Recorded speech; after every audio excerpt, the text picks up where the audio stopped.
नमस्कार विद्यार्थी मित्रांनो, मी सीमा तुमचे सरस्वती गुरुकुल चॅनलवरती स्वागत करत आहे। तर आज आपण स्वातंत्र्य दिनानिमित्त एक छोटंसं पण अत्यंत प्रभावी असं भाषण बघणार आहोत। याची जर तुम्ही व्यवस्थित तयारी केली तर तुमचं भाषण नक्कीच प्रभावी होईल। तर चला तर मग पाहूयात। पहिलं वाक्य आहे, सर्वांना माझा नमस्कार। दुसरं वाक्य, माझे नाव सीमा आहे, मी इयत्ता 5वीत शिकते। या ठिकाणी तुमचं जे नाव असेल ते तुम्ही म्हणू शकता आणि तुमचा वर्ग कोणता आहे ते देखील या ठिकाणी नमूद करायचं आहे। तिसरं वाक्य, सर्वप्रथम तुम्हा सर्वांना स्वातंत्र्य दिनाच्या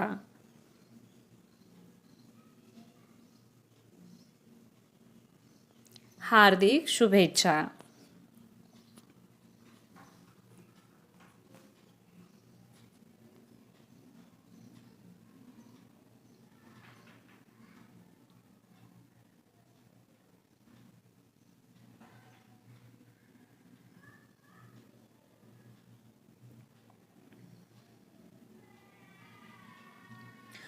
चौथं वाक्य आहे, माझ्या सर्व मित्रमैत्रिणींनो, मी आज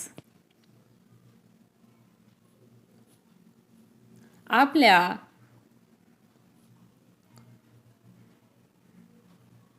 तिरंगा ध्वजाविषयी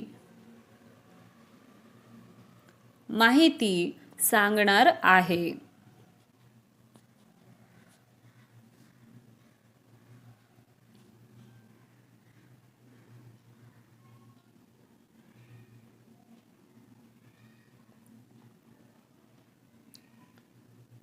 पाचवं वाक्य आहे, या तिरंगा ध्वजालाच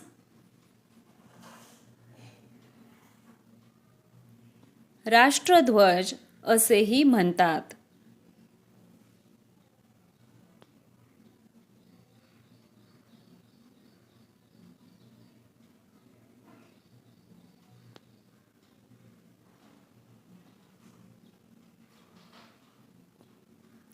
सहावं वाक्य आहे, तिरंगा ध्वजात नावाप्रमाणेच 3 रंग असतात।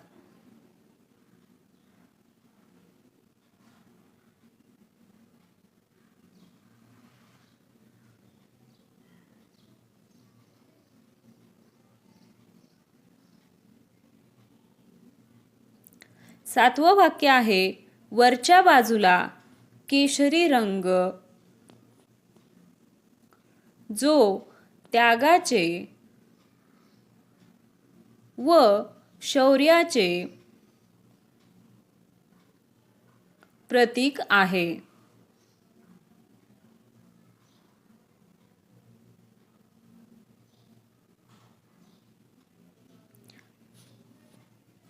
आठवं वाक्य, मध्यभागी पांढरा रंग जो सत्य व शांततेचे प्रतीक आहे।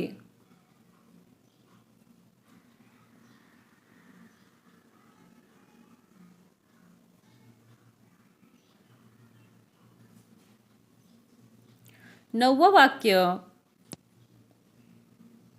सर्वात खाली हिरवा रंग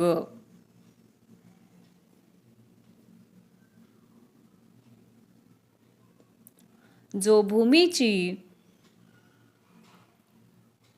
सुपीकता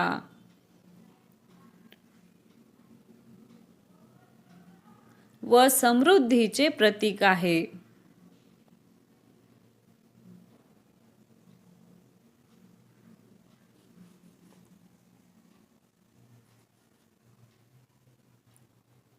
दहावं वाक्य, ध्वजाच्या मध्यभागी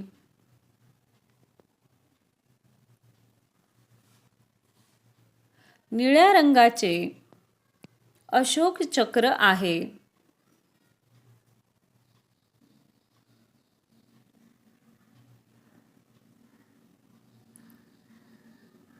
ज्यात 24 आरे आहेत।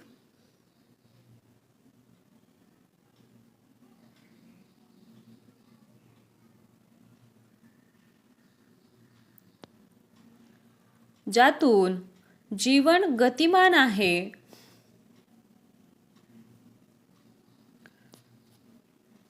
असा बोध होतो.